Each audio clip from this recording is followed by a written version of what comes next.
காலையில் கர்த்தரை நீ தேடினால் தென்படுவார், உனக்கு முன் வருவார். முழு மனதோடு அவரை நீ கூப்பிட்டால் பதில் தருவார், வழி காட்டிடுவார். மகளிர் மன்றாட்டு ஜெப நேரம், மன்றாடி ஜெபிக்க இரு தருணம். மகளிர் மன்றாட்டு ஜெப நேரம், மன்றாடி ஜெபிக்க இரு தருணம்.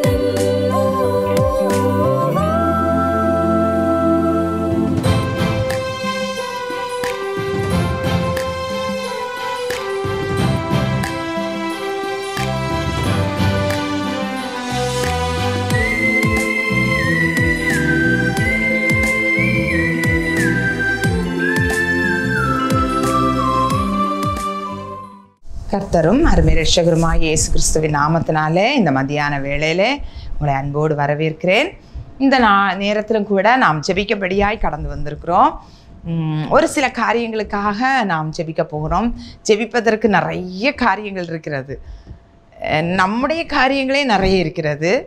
ஆனால் நம்முடைய காரியங்களை தவிர நம்ம இந்த உலகத்தில் நடக்கிற காரியங்களை பார்க்கும் பொழுது நிறைய காரியங்களுக்காக நாம் ஜெபிக்க வேண்டும். ஜெபம் இல்லை என்றால் ஜெயமே கிடையாது. ஜெபிக்கிற ஒரு மனிதனை, ஒரு பலவீனமான ஒரு மனிதன் முழங்காலில் நின்றாலே பிசாசு என்ன செய்யும்? நடுங்குவானா.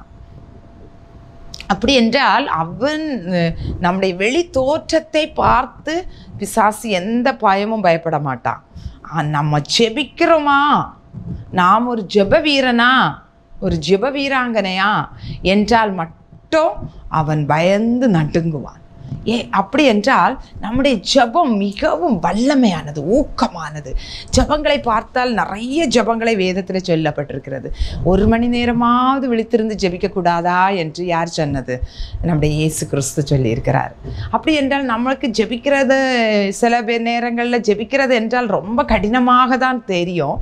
ஆனால் அந்த ஜெபத்தையே நம்முடைய வாழ்க்கையின் பழக்கமாக்கி கொள்வோமானால் எப்பொழுதும் ஜெபிங்க, எல்லாவற்றுக்காகவும் ஸ்தோத்திரம் செலுத்துங்கள்.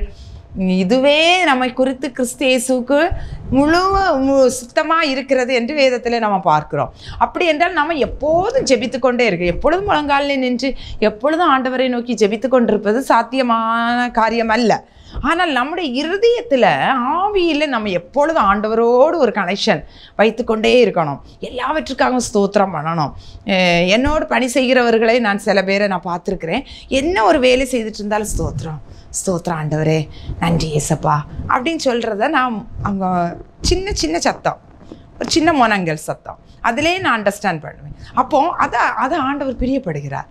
நானும் அதை ரொம்ப அதுக்கப்புறம் பின்னாட்களில் அதை நான் அப்படியே ஃபாலோ பண்ணியிருக்கிறேன். பாருங்கள், அது ரொம்ப நல்லது. அதை ஆண்டவர் விரும்புகிறார். சில புறஜாதி மக்களை பார்த்திங்கன்னா, அதையும் நான் பார்த்துருக்குறேன். என்னோட பணி செய்கிறவங்களையே வேலை செய்துட்ருக்கும்போது அவங்களுடைய தெய்வங்களுடைய நாமங்களை அப்படியே உச்சரிப்பாங்க. அதையும் நான் கேட்டிருக்கிறேன். அப்போ எனக்குள்ள ஒரு வைராக்கியம் சில வேளைகளில் வரும். ஏன் நம்ம சொல்லக்கூடாது? நம்ம ஆண்டவர் எவ்வளோ பெரியவர், எவ்வளோ வல்லமை உள்ள தேவன். நம்முடைய தேவன் தான் உண்மையான தேவன். அதெல்லாம் பொய், எல்லாம் செராக்ஸ். அந்த தெய்வத்தையே, அந்த நாமத்தையே, பொய்யான அந்த நாமத்தையே அவங்க உச்சரிக்கிறாங்கன்னா, அதுலேயும் அங்கே வல்லமை இருக்குன்னு அவங்க நம்புகிறாங்கன்னா, என்னுடைய நாமம், என்னுடைய வானத்தையும் பூமியும் படைத்த, அண்டசராசரங்களையும் படைத்த தேவாதி தேவன், சர்வ வல்லமையுள்ள தேவன், சகலத்தையும் கரத்துக்குள்ளே வைத்திருக்கிறார், இடைக்கு ஆளுகை செய்கிற தேவனுடைய நாமத்தை சொல்வதற்கு நமக்கு ஏன் வெட்கம்? நாம் ஏன் சொல்லக்கூடாது? கட்டாயம் சொல்லணும் என்கிற ஒரு வைராக்கியம் எனக்குள்ளே வந்தது. நான் அடிக்கடி சொல்லுவேன், ஏசப்பா ஸ்தோத்திரம் ஆண்டவரே. கரெக்ஷன் பண்ணிகிட்டு இருக்கும்போதும் சொல்லுவேன், ஸ்தோத்திரம் ஆண்டவரே. முடித்தாலும் சொல்லுவேன். அப்படி அடிக்கடி நாம் சொல்லும்போது அது நம்முடைய இருதயத்திலிருந்து எழும்புகிற, அது ஜெபமாய் கர்த்தருடைய சமூகத்தில் போகும். பிரியமானவர்களே, எனவே நாம் எப்பொழுதும் ஜெபிக்க வேண்டும். எல்லாவற்றுக்காக ஸ்தோத்திரம் செலுத்த வேண்டும். இந்த மத்தியான வேளையிலே கொஞ்ச நேரம் நாம் சில காரியங்களுக்காக நாம் ஜெபிக்க போகிறோம். ஜெபம் என்பது நம்முடைய வாழ்க்கையே மாற்றி போடும். ஜெபம் என்பது நம்முடைய நிறைய காரியங்கள் நம்ம பார்க்க மாட்டோம். ஆனால் நமக்கு முன்பாக இருக்கிற தடைகளை, நமக்கு முன்பாக கிரிட்டிக்கலாக இருக்கக்கூடிய சில காரியங்கள், நம்முடைய இருதயத்திலேயே சில கிரிட்டிக்கலான சிந்தனைகள் நமக்கு வரும். அதை எல்லாவற்றையும் சரியாக்கி நமக்கு லெகுவை கொண்டு வருகிறது தான் ஜெபம். அந்த ஜெபத்தை நாம் அதிகமாய் நாம் செய்ய வேண்டும். எல்லாருக்காக ஜெபிக்க வேண்டும், நமக்காக ஜெபிக்க வேண்டும், நம்முடைய குடும்பத்துக்காக ஜெபிக்க வேண்டும், நம்மை சுற்றியுள்ள மக்களுக்காக ஜெபிக்க வேண்டும், நம்முடைய சபையாருக்காக ஜெபிக்க வேண்டும், நம்முடைய உறவினர்களுக்காக ஜெபிக்க வேண்டும், நம்முடைய தேசத்துக்காக, எல்லா காரியத்துக்காகவும் நாம் ஜெபிக்கிறதுக்காக எப்பொழுதும் நாம் தயாராக இருக்க வேண்டும்.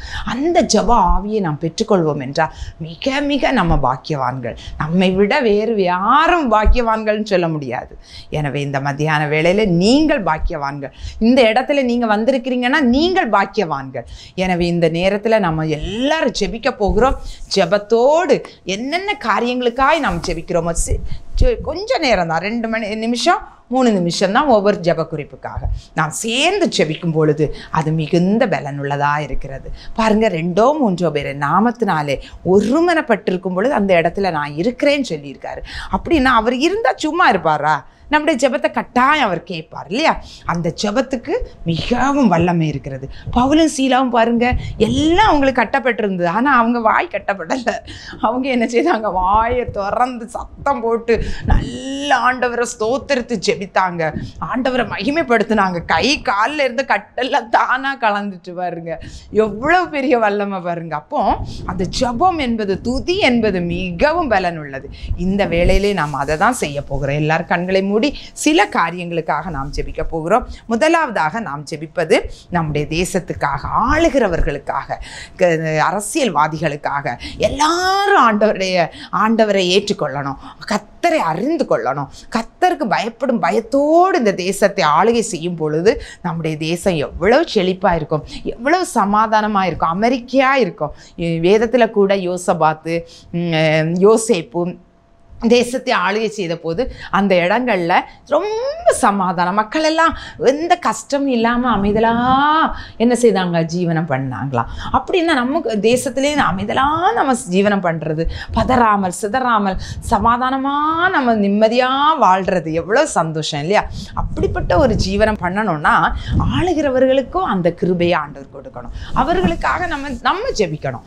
நம்ம ஜெபிக்கும் போது ஆண்டவர் அந்த கிருபையை அவங்களுக்கு கொடுப்பார். கர்த்தரை அறிகிற அறிவை அவங்களுக்கு கொடுப்பார். கர்த்தருக்கு பயப்படும் பயத்தை அவங்களுக்கு கொடுப்பார். அவங்க இருதயத்தை ஆண்டவர் மாற்றுவார். நீர்க்கால்கள் போல ஆண்டவர் மாற்றி எதை செய்யணும் எதை செய்யக்கூடாது என்பதை ஆண்டவரே அவங்களுக்கு நங்கூரமாக இருந்து செயல்படுவார். ஜெபிக்கலாமா?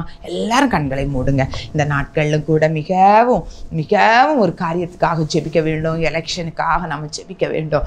தேவனால் தெரிந்து கொள்ளப்பட்டவர்கள் மட்டும்தான் நம்முடைய தேசத்தை ஆளுகை செய்யணும். பிரியமானவர்களே, இந்த மத்தியான வேளையில் இந்த காரியங்களை மனதில் வைத்து நான் எல்லாரும் சேர்ந்து ஒருமித்து 2 நிமிடங்கள் ஜெபிப்போமா? கண்களை மூடி. அன்பு தகப்பனே, இந்த காரியத்தை நாங்கள் உங்களுடைய சமூகத்தில் வைத்து ஜெபிக்கிறோம். அப்பா, எங்கள் தேசத்தில் நீ நல்ல தேசத்தை ஆளுகிற பிள்ளைகளை, அதிகாரிகளை ஆண்டவரே நீ தந்திருக்கிறீங்க. அதற்காக உமக்கு நன்றி செலுத்துகிறோம். அவர்களுக்கு நல்ல நீ ஜீவனை கொடுங்க, சுகத்தை கொடுங்க அப்பா. மேலான அதிகாரத்தில் இருக்கிறவர்களுக்கு நல்ல ஞானத்தை கொடுங்க. யோசேப்பை போல யோசேப்புக்கு நல்ல ஞானத்தை கொடுத்து அந்த தேசத்தை, எகிப்து தேசத்தை எப்படி நடத்த வேண்டும் என்ற கிருபையை அந்த மகனுக்கு கொடுத்ததுனால அந்த மக்கள் ஒரு கஷ்டம் இல்லாமல் வாழ்ந்தாங்களே, பஞ்ச காலத்தில் எந்த குறைவையும் தாழ்ச்சி இல்லாமல் வாழ்ந்தாங்களே, அதுபோல எங்கள் தேசத்தில் எந்த குறையும் இருக்கக்கூடாது, எந்த பிரச்சனையும் வரக்கூடாது, எந்த புலம்பலும் வரக்கூடாதப்பா. அப்படிப்பட்ட ஒரு ஆட்சி செய்கிற பிள்ளைகளா எங்கள் தேசத்தை ஆளுகிறவர்களுக்கு நீ கிருபை செய்யும்படியாய் நாங்கள் ஜெபிக்கிறோம் அப்பா. ஆண்டவரே, ஒவ்வொரு அதிகாரிகளையும், ஒவ்வொரு ஆளுகை செய்கிறவர்களையும், தலைவர்களையும், அதிகாரத்தில் இருக்கிறவர்களையும் ஆண்டவரே நீர் பொறுப்படுங்க ராஜா. அங்கே உள்ளங்களில் நீங்க கிரியை செய்யுங்க ஆண்டவரே. ராஜாக்களின் இருதயத்தை நீர்கால்கள் போல திசை திருப்புகிற தேவன் அல்லவா ராஜா.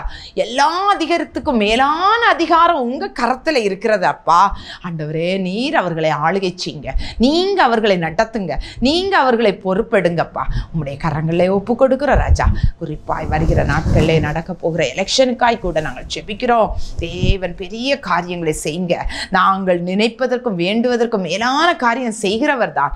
ஆனால் நாங்கள் எங்களுடைய ஜெபத்தை நீங்க எதிர்பார்க்கிறீங்க. நாங்கள் அதிகமாய் ஜெபிக்கணும். தேவனால் தெரிந்து கொள்ளப்பட்டவர்கள் மட்டுமே வரணும்ப்பா. வேற எந்த ஆலோசனைகளும் இங்க நடைபெறக்கூடாது, எந்த தந்திரங்களும் நடைபெறக்கூடாது. அவைகளை சின்னாபின்னமாக்கி போடுங்க இயேசுவின் நாமத்தினால. தேவன் எழுந்தருளுவீராக, சத்துருக்கள் சிதறடிக்கப்படுவார்களாக. தேவன் ஒருவரே உயர்ந்திருப்பீராக. அப்படி செய்கிறபடியால் உமக்கு ஸ்தோத்திரம், ஸ்தோத்திரம், ஸ்தோத்திரம். எங்கள் ஜெபத்தை நீ கேட்டபடியால் உமக்கு ஸ்தோத்திரம், ஸ்தோத்திரம். தாழ்த்துகிறோம், ஒப்பு கொடுக்கிறோம். இயேசுவின் நாமத்தில் ஜெபிக்கிறேன் பிதாவே, ஆமென், ஆமென். அடுத்தபடியாக நம்ம ஜெபிப்போம் வரதட்சணை. இந்த வரதட்சணை கொடுமை நம்முடைய இந்தியாவில் எல்லா இடங்களிலும் இருக்கிறது. ஆனால் நிறைய பேர் சொல்லுவாங்க, நாங்கள் வரதட்சணையே வாங்க மாட்டோம், எங்கள் பிள்ளைக்கு நாங்கள் கேட்கவே மாட்டோம், அவங்க தரட்டுன்னு சொல்லுவாங்க. ஆனால் அப்படி சொல்லிட்டு அப்புறமா வீட்டுக்கு வந்த பிறகு அந்த பிள்ளையை, பெண் பிள்ளையை கஷ்டப்படுத்துகிறதும், அதை அலட்சியப்படுத்துகிறதும், அதை தாழ்வாய் நடத்துகிறதும் பார்க்கும் பொழுது யாருக்குமே தெரியாமல் சில காரியங்களை அவங்க கேட்டு வாங்குறதும், இதெல்லாம் நிறைய இடங்களில் நான் கேள்விப்பட்டிருக்கிறோம். இந்த காரியங்கள் முற்றிலுமாய் அழிக்கப்படணும். பாருங்கள், வேதத்தில் கூட ரெபேக்கால பெண் கேட்டு வாராங்க எலியேசர். அவன் வரும் பொழுது என்ன செய்கிறாங்க தெரியுமா? நிறைய கையில் உச்சிதமான பொருட்களும், கடகங்கள் கையில் போடுறது, கழுத்தில் போடுறது, எல்லாவற்றையும் காதணிகளை எல்லாம் அவங்க கொண்டு வந்து போட்டு ரெபேக்கால அழைச்சிட்டு போகிறாதா நம்ம வேதத்தில் வாசிக்கிறோம். அப்படி என்றால் அவங்க ரெபேக்கால்கிட்டேருந்து ஏதாவது வாங்கிட்டு போனாங்களா? இல்லையே, இல்லவே இல்லை. அவங்க எதுவும் கொடுத்தது மாதிரி வேதத்தில் வாசிக்கவும் முடியாது. ஆனால் இவங்க எலியேசர் தான் நிறைய உச்சிதமான பொருட்களை எல்லாம் கொண்டு போய் கொடுத்து ரெபேக்கால கூட்டிகிட்டு வர்றதா நம்ம பார்க்குறோம். பாருங்கள், இப்படி இருக்க நம்ம அவங்க ஒரு வேளை அவங்க பெண் வீட்டாக தர்றாங்கன்னா வாங்கி கொள்ளலாம். ஆனால் அதை முக்கியப்படுத்தி கட்டாயப்படுத்தி அவங்க அதனால எவ்வளவு பெண் பிள்ளைகள் நம்முடைய தேசத்தில் தற்கொலை பண்ணி இருக்கிறாங்க, அழிந்துட்டு இருக்கிறாங்க, டிப்ரெஷனுக்குள்ளே இருக்காங்க. எத்தனை பெண் பிள்ளைகள் வெளியே செல்ல முடியாமல் வாழ்ந்துட்டு இருக்காங்க தெரியுமா? எவ்வளோ பிள்ளைங்க திருப்தி இல்லாமல் வாழ்ந்துட்டு இருக்கிறாங்க தெரியுமா? இந்த நிலைமை முற்றிலுமாய் மாற வேண்டும். கிறிஸ்தவர்களுக்கு இடையே கூட இந்த காரியம் இருக்கிறது பிரியமானவர்களே. நிறைய கிறிஸ்தவர்கள் தேவனை சுமந்து கொண்டிருக்கிற நிறைய பேர்கிட்ட கூட இந்த காரியம் மறைந்து காணப்படுகிறது பிரியமானவர்கள். இந்த காரியத்துக்காக நாம் வைராக்கியத்தோடு ஜெபிக்க வேண்டும். உண்மையாய் ஆண்டவரை நேசிக்கிற பிள்ளைகள் தங்களுடைய வீட்டுக்கு வருகிற மருமகளை அன்பாய் நேசித்து அந்த பிள்ளை என்ன கொண்டு வந்திருந்தாலும் அதை ஏற்றுக்கொள்கிற மனப்பக்குவத்தை ஒவ்வொரு பெற்றோருக்கும் கொடுக்க வேண்டும். ஒவ்வொரு பெற்றோருக்கும் கொடுக்க வேண்டும். தன்னுடைய பிள்ளையாக இருந்தால் எப்படி இருக்கும்? ஒரு வீட்டில் இப்படி போய் இருக்கும் பொழுது கஷ்டப்படுத்தும் போது எவ்வளவு வேதனைப்படுவாங்க. அதை நினைத்து கொண்டு தன்னுடைய வீட்டுக்கு வந்த பிள்ளையை நல்ல முறையில் கவனிக்கிற அந்த மனப்பக்குவத்தை நம்முடைய தேசத்தில் உள்ள ஒவ்வொரு பெற்றோருக்கும் வயதானவர்களும் கர்த்தர் கொடுக்கும்படியா இந்த மத்தியான வேளையில் இந்த காரியத்துக்காக நம்ம ஜெபிக்கணும். இனி நம்முடைய தேசத்தில் ஒரு பிள்ளை கூட தற்கொலை பண்ணக்கூடாது, ஒரு பிள்ளை கூட வேதனையாக இருக்கக்கூடாது, ஒரு பிள்ளை கூட புலம்பக்கூடாது, ஒரு பிள்ளை கூட கொலை செய்யப்படக்கூடாது. சில இடங்களில் இதனாலே கொலை பண்ணப்படுறாங்க. மாமனார் மாமியார் கணவனார் சேர்ந்து என்ன செய்கிறாங்க? அந்த பிள்ளையை கொன்றாங்க. இந்த மாதிரிப்பட்ட காரியங்கள் நம்முடைய தேசத்தில் நடைபெறக்கூடாது. இதற்காக நாம் 2 நிமிஷம் கண்களை மூடி ஜெபிப்போமா? அன்பு தகப்பனே, இந்த காரியத்துக்காக நாங்கள் உம்முடைய சமூகத்தில் வந்து நிற்கிறோம் ராஜா. ஆண்டவரே, எங்கள் தேவனே, பாரத்தோடு ஜெபிக்கிறோம். எத்தனை பேரை நாங்கள் இழந்து விட்டோம் அப்பா எங்கள் தேசத்தில் இந்த காரியத்துக்காக. இந்த வரதட்சணை என்கிற பொல்லாத பேய் பிசாசு இந்த காரியத்தினால எத்தனை நல்ல நல்ல பிள்ளைகளை நாங்கள் இழந்துட்டோம்ப்பா. ஆண்டவரே, எங்கள் பெண் பிள்ளைகளுக்கு இறக்க செய்யுங்கப்பா. ஆண்டவரே, இறக்க செய்யுங்கப்பா. ஆண்டவரே, ஒவ்வொரு குடும்பத்திலையும் பெற்றோருக்கு நல்ல இருதயத்தை கொடுங்க. தங்கள் பிள்ளையை போல பிள்ளைகளை நேசிக்கட்டும். தங்கள் பிள்ளைகளுக்கு கிடைக்கிறது போதும் என்கிறதை மனப்பூர்வமாக ஏற்றுக்கொள்கிற இருதயத்தை ஒவ்வொருவருக்கும் கொடுங்க. ஆண்டவரே, இந்த வரதட்சணை என்கிற பேய் எங்கள் தேசத்தை ஆட்ட படைக்கக்கூடாதப்பா. அது இன்றையோடு முடிவுக்கு வரட்டோம்ப்பா. இயேசுவின் நாமத்தினால எங்கள் தேசத்தை விட்டு அது அது மாறும்படியாய் நாங்கள் ஒருமனப்பட்டு ஜெபிக்கிறோம் அப்பா. உங்கள் நாமத்தில் ஜெபிக்கிறோம் இயேசுவின் நாமத்தினால. ஆண்டவரே, எங்கள் தேசத்தில் இந்த காரியம் நடக்கவே கூடாது. வரதட்சணை என்ற வார்த்தைக்கே இடம் இல்லாமல் போகும்படி செய்வீராகப்பா. தேவன் அப்படி செய்ய வல்லமை உள்ளவராய் இருக்கிறபடியால் ஸ்தோத்திரம். தேவன் அப்படி செய்கிறபடியால் ஸ்தோத்திரம்.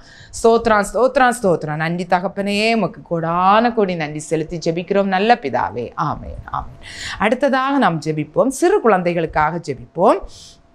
சிறு குழந்தைகளை நாம் இந்த நாட்களில் தொடர்ந்து நிறைய பாதிப்புகள் ஏற்பட்டு கொண்டே இருக்கிறது. ஏனென்றால் சிறு பிள்ளைகளை சாத்தான் கண் வைத்து பல காரியங்களை செய்துட்டு இருக்கிறான். எப்படின்னா, அவன் பெரியவர்களை கண் வச்சான், வாலிபர்களை கண் வச்சான். இப்போ சிறு பிள்ளைகளையே போதைக்கு அடிமையாக்கி கொண்டு இருக்கிறான். இந்த முட்டாய்களில் அப்புறம் நிறைய காரியங்கள், பள்ளிக்கூடங்களே பிள்ளைகளுக்கு விரோதமான செயல்பாடுகள், நிறைய பிள்ளைகள் பாதிக்கப்படுறாங்க. நிறைய விடுதிகளில், ஆர்ஃபனேஜ், தாய் தகப்பன் இல்லாத விடுதிகளில் பிள்ளைகளை மிஸ்யூஸ் பண்ணுறாங்க. நிறைய பிள்ளைகளை விற்கிறாங்க. நிறைய பிள்ளைகளுடைய உறுப்புகளை எடுத்து விலைக்கு கொடுத்து அந்த பிள்ளைகளை பிச்சை எடுக்க வைக்கிறாங்க. இப்படி நிறைய பிள்ளைகளுக்கு விரோதமாக சத்துரு பல கண்ணிகளை வச்சுட்டு இருக்கான். இந்த நேரத்தில் நாம் சிறு குழந்தைகளுக்காக ஜெபிக்க வேண்டும். அது மட்டும் இல்லை, தாய் தந்தையோடு இருக்கிற குழந்தைகள் கூட இந்த நாட்களில் குழந்தைகளை சரியான முறையில் வளர்க்க வேண்டிய முறையில் வளர்க்க முடியாதபடிக்கு இருக்கிற நிறைய காரியங்கள். இந்த செல்ஃபோன், எனக்கு இது தந்தால் தான் நான் சாப்பிடுவேன், இது தந்தால் தான் நான் படிப்பேன், இது தந்தால் தான் நான் ஸ்கூலுக்கு போவேன். அப்படி சின்ன குழந்தையிலேயே எல்கேஜி யூகேஜி பிள்ளைங்களே முரண்டு பிடிக்கிறாங்க. இந்த நிலைமைகள் எல்லாம் சத்துரு வைக்கிற கண்ணிகள். இதை எல்லாவற்றையும் இந்த நாட்களில் நாம் முறியடிக்க வேண்டும். நம்முடைய தேசத்தில் இருக்கிற எல்லா குழந்தைகளும் கர்த்தருக்கென்று பரிசுத்தமாய் வாழ வேண்டும். நல்ல ஒரு ஆரோக்கியமான தலைமுறை நம்முடைய தேசத்தில் உருவாக வேண்டும். இதற்காக நாம் எல்லாரும் சேர்ந்து ஜெபிக்கலாம். நம்முடைய வீடுகளில் இருப்பாங்க பிள்ளைகள், நம்முடைய உறவினர் பிள்ளைகள், சபையில் பிள்ளைகள், நம்ம அடுத்த வீட்டில், அண்டை வீட்டில், நம்முடைய ஸ்கூலில், நம்முடைய எல்லா இடத்துலையும் சிறு பிள்ளைகள் நிறைய இருக்கிறாங்க. ஒருவேளை நம்ம வீட்டில் சிறு குழந்தை இல்லாட்டாலும் நம்ம எல்லாருக்காகவும் இந்த வேளையில் நாம் ஜெபிக்க போகிறோம். கண்களை மூடுவோமா? அன்பு தகப்பனே, எங்கள் பிள்ளைகளுக்காக, சிறு பிள்ளைகளுக்காக, வருங்கால சந்ததிகளுக்காக நாங்கள் ஜெபிக்கிறோம்ப்பா. ஆண்டவரே ஸ்தோத்திரம் அப்பா, ஸ்தோத்திர ராஜா. ஆண்டவரே, வருகிற சந்ததிகள் எங்கள் பிள்ளைகள் ஆரோக்கியமுடைய பிள்ளைகளாக, கிறிஸ்துவுக்குள் ஆரோக்கியத்தில், கிறிஸ்துவுக்குள் ஊன்ற கட்டப்பட்டவர்களாக வளர வேண்டுமே ராஜா. அதற்கு தடையாய் சத்துரு என்ன தடை கண்ணிகளை வச்சாலும் அது ஒன்று வாய்க்காமல் போவதாக இயேசுவின் நாமத்தினால தேவனே, எங்கள் பிள்ளைகளை நீங்க பொறுப்பெடுங்க ராஜா. அவளுடைய ஆவி, ஆத்மா, சரீரத்தை நீங்க ஆளுகை செய்யுங்கப்பா. பிள்ளைகளை வளர்க்க வேண்டிய ஞானத்தை பெற்றோருக்கு அதிகமாய் கொடுங்க. அவர்கள் எந்த பள்ளிக்கூடத்துக்கு போகிறார்களோ அந்த பள்ளிக்கூடத்தில் தேவன் நல்ல காரியங்களை அவர்கள் கற்றுக்கொள்ளட்டும் ராஜா. அந்த கருபையை ஒவ்வொரு ஸ்கூல்லையும், ஒவ்வொரு சபைகளிலே நீ கொடுப்பீராக ராஜா.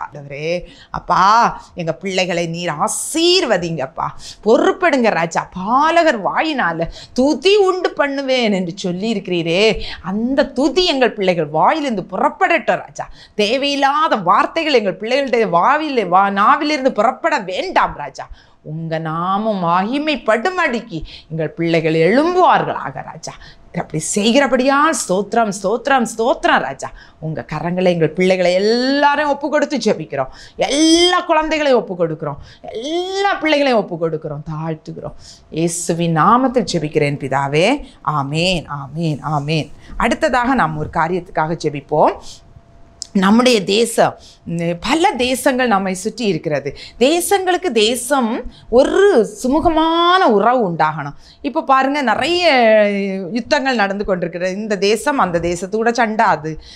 இஸ்ரேல், ரஷ்யா, உக்ரைன், பாலஸ்தீன, இஸ்ரேல், இப்படி பல சண்டை யுத்தங்கள் நடந்து கொண்டே இருக்கிறது. அப்போ ஒரு தேசத்து கூட இன்னொரு தேசம் நல்ல ஒரு உறவு இல்லை, அங்கே சண்டை பிரச்சனை. இப்படி அது அப்படி ஒரு பக்கம் இருக்குது. இன்னொரு விதத்தில் பார்க்கும்போது சில தேசத்துக்கோடு ஒரு நல்ல உடன்பாடு இல்லாததுனால அவங்களுக்கு கூட எந்த ஏற்றுமதி இறக்குமதி, அவங்களுக்கு கொடுத்தல் வாங்கல் ஒன்றுமே கிடையாது. அப்போ இங்கே நிறைய காரியங்கள் தேக்கப்பட்டிருக்கிறோம், வரி அதிகமாகிறோம்.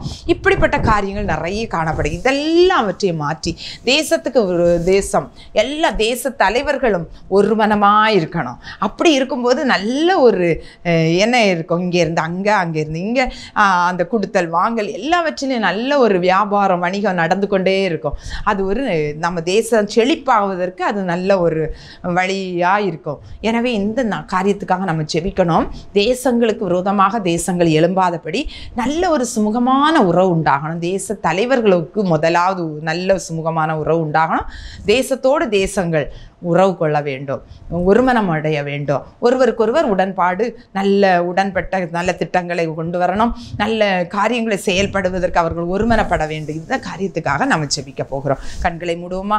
அன்பு தகப்பனே, இந்த காரியத்தை உம்முடைய பாதத்திலே கொண்டு வருகிறோம். இந்த நாட்களில் தேசங்களுக்கு விரோதமாக தேசங்கள் எழும்பும் என்று வேதத்திலே நாங்கள் பார்க்கிறோம். ஆனால் எங்கள் ஆண்டவர் அதற்கு அப்பாற்பட்டு கிரியை செய்கிற தேவன் ஆண்டவரே, உம்முடைய கரங்களில் எங்கள் தேசங்களை ஒப்புக் கொடுக்கிறோம், தேச தலைவர்களை ஒப்புக் கொடுக்கிறோம். நல்ல ஒரு உறவு உண்டாகட்டும், நல்ல ஒரு உடன்பாடு உண்டாகட்டும். தேச தலைவர்கள் ஒன்றுக்கொன்று நல்ல ஒரு ரிலேஷன்ஷிப் வைத்து கொண்டால்தான் ஆண்டவரே தேசங்களும் சேர்ந்து பல காரியங்களை செய்து நாங்கள் இந்த உலகத்தில் நல்ல ஒரு உலகை உருவாக்க முடியும் என்பதில் சந்தேகமே இல்லை ஆண்டவரே. அப்பா, அப்படிப்பட்ட நல்ல ஒரு சுமூகமான நிலைமை ஏற்படுத்தி தரும்படியாய் ஜெபிக்கிறோம். சண்டைகள் யுத்தங்கள் ஓயட்டும் ஆண்டவரே, சமாதானம் உண்டாகும்படியாய் நாங்கள் ஜெபிக்கிறோம். நீர் அப்படி செய்கிறபடியால் ஸ்தோத்திரம். எங்கள் தேவன் சமாதானத்தின் தேவன் ஆண்டவரே, நாங்கள் உம்மை விசுவாசிக்கிறோம். நீர் அப்படி செய்கிறபடியால் ஸ்தோத்திரம் ஸ்தோத்திரம் ஸ்தோத்திரம். தாழ்த்துகிறோம். எங்கள் ஜெபத்தை கேட்டபடியால் ஸ்தோத்திரம். இயேசுவின் நாமத்தில் பிதாவே, ஆமேன் ஆமேன். கடைசியாக ஒரு காரியத்துக்காக சொல்லி நாம் ஜெபிப்போம். கடைசியாக நம்முடைய ஊழியங்களுக்காக, சபைகளுக்காக நாம் ஜெபிக்க போகிறோம். நிறைய இடங்களில் தேவ பிள்ளைகளுக்கு விரோதமாக பல காரியங்கள் நடந்து கொண்டிருக்கிறது. நமக்கு எல்லாருக்கும் தெரியும். நாம் அதிகமாக ஜெபிக்கணும். ஜெபிக்காத குறைதான். இன்னும் அதில் உபத்திரவத்துக்குள்ளே இருக்கிற பிள்ளைகள், போதகர்கள், விசுவாசிகள் தங்களுடைய விசுவாசத்தை விட்டு அவங்க பின்வாங்கி போயிடக்கூடாது. அவர்கள் ஆண்டவருக்காக என்ன வந்தாலும் எது வந்தாலும் நாங்கள் நிற்கக்கூடிய அந்த தைரியத்தை நிறைய பேருக்கு கொடுத்துருக்காரு ஆண்டவர். நாங்கள் இதில் நிற்போன்னு சொல்லி நிற்கிறாங்க. ஆனால் இன்னும் அவங்க நிற்கணும். அதற்குரிய கிருபையும் பலனையும் கர்த்தர் பரத்திலிருந்து அவங்களுக்கு கொடுக்கணும். நம்ம அவங்களுக்காக ஜெபிக்கணும். ஜெபிக்கும் போது தான் அவங்களுக்கு அந்த கிருபையை ஆண்டவர் கொடுப்பார். எனவே நாம் அவர்களுக்காக தாங்கி ஜெபிக்கணும். பாருங்க, சபையார் ஊக்கமாய் ஜெபித்தாங்க. பவுலும் சீலாவும் சிறைச்சாலையில் இருந்தபோது பாருங்க, நிறைய காரியங்களை நம்ம திருஷ்டாந்தமாக வேதத்தில் நம்ம பார்க்குறோம். இந்த காரியங்கள் எல்லாம் நமக்கு எதுக்காக எழுதப்பட்டு நாம் அப்படி செய்யணும், ஜெபிக்கணும். நம்ம இந்த காலத்தில் எவ்வளவோ காரியத்துக்காக நம்ம ஜெபிக்க வேண்டியது இருக்கிறது. எனவே நாம் ஜெபிக்க வேண்டும். ஊழியங்களுக்காக நிறைய கள்ள போதகர்கள், நிறைய கள்ள போதனைகள் நடந்து கொண்டிருக்கிறது. இதெல்லாம் அழிக்கப்படணும்னா நம்முடைய ஜெபத்தினால அந்த கிரியைகள் முற்றிலுமாய் அழிந்து போகும்படியாய் தேவன் செய்வார். எனவே இந்த காரியத்துக்காக நம்ம ஜெபித்து முடிக்க போகிறோம். எல்லாரும் கண்களை மூடுவோமா? அன்பு தகப்பனே, இந்த வேளையில் உம்முடைய பாதத்தில் ஒப்பு கொடுக்கிறோம் ராஜா. எங்கள் ஊழியர்களுக்காக, சபைகளுக்காக உம்முடைய பாதத்தில் வந்து நிற்கிறோம் ஆண்டவரே.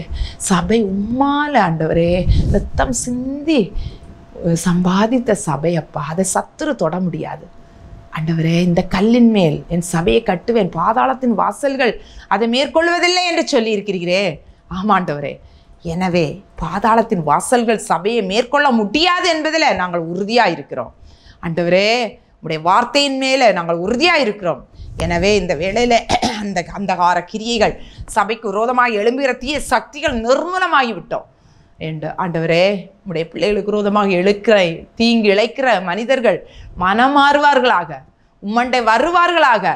தகப்பனே, சிறைச்சாலைகளும் அங்கும் இங்குமா இருக்கிற பிள்ளைகளுக்கு தைரியத்தை கொடுங்க ஆண்டவரே. விசுவாசத்தை வர்த்திக்க பண்ணுங்க ஆண்டவரே. இன்னும் கர்த்தரோடு நெருங்கும்படியான கிருபையை கொடுங்கப்பா. தகப்பனே, நாங்கள் அவர்களுக்காக ஊக்கமாய் ஜெபிக்கிற ஜபாவி எங்களுக்கு தாரும் ஆண்டவரே. நாங்கள் எல்லாரும் நல்ல வசதியான இடத்துல இருக்கிறோம். எவ்வளவோ எங்கள் சகோதர சகோதரிகள் கஷ்டத்துக்குள்ள இருக்கிறாங்கப்பா, பாடுகள் மத்தியில் இருக்கிறாங்க. எத்தனையோ பிள்ளைகள் எவ்வளவோ மலைகளிலும் காடுகளிலும் வாழ்ந்து கொண்டிருக்கிறாங்க. உம்முடைய நாமத்துக்காக அவர்களுக்காக நாங்கள் ஊக்கமாய் திறப்பில் நிற்க எங்களுக்கு கிருபை தாரும். அழிந்து போகிற ஜனங்களுக்காய் திறப்பில் நிற்க கிருபை தாரும். உம்முடைய கரங்களை தாழ்த்துகிறோப்பா. இன்னும் ஜெபிக்க பலன் தாரும். நீர் அவர்களை எல்லாம் உம்முடைய ஆளுகைக்குள்ளே ஒப்பு கொடுத்து நீர் பாதுகாத்து கொள்ளும்படியாய் ஜெபிக்கிறோம் அப்பா. இப்பொழுதும் கூட இவ்வளவு நேரம் ஜெபிக்க கிருபை தந்தீங்க ஆண்டவரே. என்னோடு ஜெபித்த ஒவ்வொரு பிள்ளைகளுக்காய் நன்றி செலுத்துகிறோம். இப்பொழுதும் கூட ஆண்டவரே அப்பா, மற்றவர்களுக்காக ஜெபித்தாங்க. அவங்களுடைய இருதயத்தை என்னென்ன காரியங்கள் வருடி கொண்டிருக்கிறதோ பாரப்படுத்தி கொண்டிருக்கிறதோ நீர் அறிவீரப்பா. அந்த காரியத்தில் இந்த நாளில் ஒரு விடுதலை உண்டாகட்டும் ஆண்டவரே. இந்த மாலை வேளையில் ஆண்டவரே அப்பா பிள்ளைகளுக்கு ஒரு விடுதலை உண்டாகட்டும் ஆண்டவரே. அப்பா நீர் உடைய பிள்ளைகளுடைய காரியத்தில் நீங்க தலையிடுங்கப்பா, கண்களை பதிய வைங்கப்பா. உடைய பிள்ளைகளுக்கு அற்புதம் நடக்கட்டும், அதிசயம் நடக்கட்டும் ஆண்டவரே. தேவன் ஆண்டவர் உடைய பிள்ளைகள் சாட்சி சொல்லும்படிக்கு தேவன் பெரிய காரியத்தை நீ செய்கிறபடியால் ஸ்தோத்திரம். தேவன் அப்படியே செய்து உங்க நாமத்தை மகிமைப்படுத்தும். தொடர்ந்து உடைய கரத்தில் தாழ்த்துக்கிறோம் அப்பா. ஜெபிக்க கிருபை தந்தபடியால் ஸ்தோத்திரம் ஆண்டவரே. ஹெவன் டிவிக்காய் ஸ்தோத்திரம் அப்பா. உடைய ஊழியத்தை செய்கிற உடைய தாசனை குடும்பத்தையும் வெளியடைங்க, பாதுகாத்து கொள்ளுங்க. இன்னும் ஆண்டவரை நீங்க பொறுப்படுத்து இன்னும் வல்லமையாய் மக்கென்று ஊழியம் செய்ய கிருபை கொடுங்கப்பா. உங்க சித்தம் ஆண்டே வாழ்க்கையில பரிபூர்ணமாய் நிறைவேறட்டும். உங்க நாமம் மட்டும் மகிமைப்படட்டும். எல்லா காரியங்களையும் நீ பொறுப்படுத்திக் கொள்ளும். எல்லா வகையான ஊழியங்களை நீங்க ஆளுகை செய்து தேவைகளை சந்தித்து இதற்காக உழைக்கிற கொடுக்கிற முழங்காலில் நிற்கிற பிள்ளைகளை இன்னும் வல்லமையாய் எடுத்து பயன்படுத்தி காத்துக்கொள்ளும்படியாய் ஜெபிக்கிறோம் அப்பா. எங்களை தாழ்த்துக்கிறோம். நீர் பெருகணும், நாங்கள் சிறுகணும் ராஜா. அவங்க நாம மட்டும் மகிமைப்படட்டும். தாழ்த்தி ஒப்பு கொடுக்கிறோம். குறைகள் குற்றங்களை மன்னிங்க. துதிகன மகிமை எல்லாம் அப்பா ஒருவருக்கே செலுத்தி ஜெபிக்கிறேன் நல்ல பிதாவே. ஆமே ஆமே. என் ஆத்துமாவே கர்த்தரை ஸ்தோத்ரி, என் முழுவதுமே பரிசுத்த நாமத்தை ஸ்தோத்ரி. என் ஆத்துமாவே கர்த்தரை ஸ்தோத்ரி, கர்த்தர் செய்த சகல உபகாரங்களை மறவாதே. ஆமே ஆமே. துவைக்கவும் என்று நான் இருந்தேன், ஜெபிக்கவும் கொடுக்கவும் என்று தான் உணர்ந்தேன். சமைக்கவும் துவைக்கவும் என்று நான் இருந்தேன், ஜெபிக்கவும் கொடுக்கவும் என்று தான் உணர்ந்தேன். முழங்காலில் நின்று துவக்கம் புதிதானது, தாவினால் துதித்து நன்னாளாய் பிறந்தது. முழங்காலில் நின்று துவக்கம் புதிதானது, நாவினால் துதித்து நன்னாளாய் பிறந்தது. மகளிர் மன்றாட்டு ஜெப நேரம், மன்றாடி ஜெபிக்க இது தருணம்.